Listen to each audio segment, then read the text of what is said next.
جب سرکار عالم پناہ کے کسی عاشق کی روح نکلنے کا وقت آتا ہے تو سرکار عالم پناہ بذات خود اس جگہ پر پہنچ جاتے ہیں۔ اس طرح کے نہ جانے کتنے واقعات موجود ہیں، لیکن آج ہم آپ کو مستند روایات کی روشنی میں ان میں سے کچھ واقع آپ کی خدمت میں پیش کریں گے۔ ایک مرتبہ کی بات ہے کہ شیخ محمد شفیع صاحب وارسی، جو کہ مرزا پور کے رہنے والے تھے اور ان کا پرانا نام لالا بدھو لال تھا، اور اب وہ ایک نہایت سچے اور پکے مسلمان ہو چکے تھے اور مسلمانوں کے ہر کام میں دل و جان سے لگے رہتے تھے، اور خدمت اسلام کے بھی بہت سارے کام آپ انجام دیا کرتے تھے۔ آپ فرماتے ہیں کہ سن 1902 میں بدر النساء بی بی صاحبہ، جو ناظر عبد الکریم صاحب مرزا پور کی صاحبزادی تھیں، اپنے اعزہ سے حضور انور کا ذکر خیر سنا، اور ان نیک نہاد بی بی نے ایک عریضہ حضور پرنور سرکار عالم پناہ کی خدمت عالی میں اشتیاق زیارت اور حاضری کے لیے ارسال کیا۔ سرکار عالم پناہ کی طرف سے اس درخواست کا یہ جواب آیا کہ حاضری کی تکلیف اٹھانے کی ضرورت نہیں ہے، تم ہماری مرید ہو۔ جواب خط کے بعد اور سرکار عالم پناہ نے ان کو بیعت سے مشرف فرمایا۔ اس واقعے کو 1 سال کا عرصہ گزر چکا تھا۔ ان بی بی صاحبہ کو ایک لاعلاج بیماری ہو گئی۔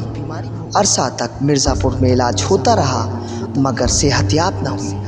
اس کے بعد علاج کی غرض سے ان کے گھر والے ان کو بنارس لے کر آئے۔ وہاں بھی کچھ افاقہ نظر نہ آیا۔ جس روز اس حمیدہ صفات خاتون کا انتقال ہوا، اسی دن یہ واقعہ پیش آیا کہ قریب 2 بجے رات کے ان بی بی نے اپنے شوہر محمد احسن صاحب سے کہا کہ اس کمرے سے جوتے وغیرہ الگ کرا دیے جائیں اور سب لوگ باہر چلے جائیں، سرکار عالم پناہ تشریف لانے والے ہیں۔ لوگ باہر چلے گئے اور بدنما چیزیں وہاں سے ہٹا دی گئیں اور عرصے تک اس مکان میں تنہائی رہی۔ قریباً صبح کے 4 بجے ہوں گے کہ سرکار عالم پناہ کا نور اس حجرے میں ظاہر ہوا۔ دیکھتے دیکھتے اس کے بعد وہ جاں بحق ہو گئیں۔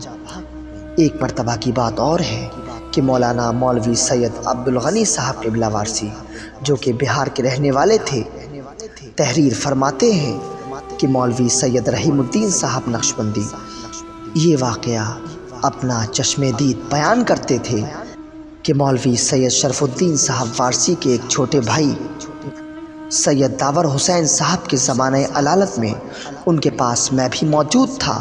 جس رات کو ان کا انتقال ہوا، میں نے بچشم خود 3 مرتبہ دیکھا کہ سرکار عالم پناہ سرہانے تشریف فرما ہیں۔ حقیقت یہ ہے کہ سرکار عالم پناہ کے تصرفات روحانی ضرب المثل ہیں، اور وہ صرف سرکار عالم پناہ کے مریدین سے بیان کردہ نہیں ہیں بلکہ دیگر سلاسل کے محترم بزرگوں کے چشم دید اور مشاہدات بھی ہیں، اور ان کی تصدیق بھی ہوتی ہے۔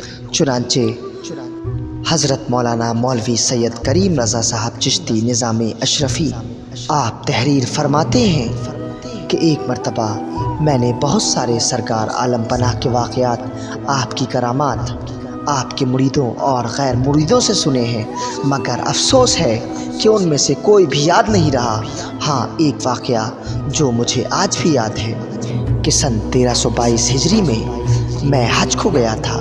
بروز عرفات کے میدان میں ناگاہ سرکار عالم پناہ کو میں نے دیکھا اور تھوڑی دیر میں نظروں سے غائب ہو گئے۔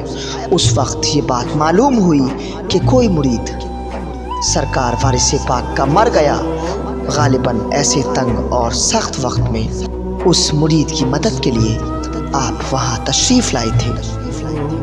ان واقعات سے سرکار وارث پاک کے تصرفات غائبانہ کا اندازہ ہو سکتا ہے کہ اس زمانے میں سرکار عالم پناہ کی مقدس روحانیت سے کس قدر حیرت انگیز فیوز و برکات اہل دنیا کو حاصل ہوئے، اور ظاہر و باطن، حاضر و غائب سب کی دستگیری فرماتے رہے۔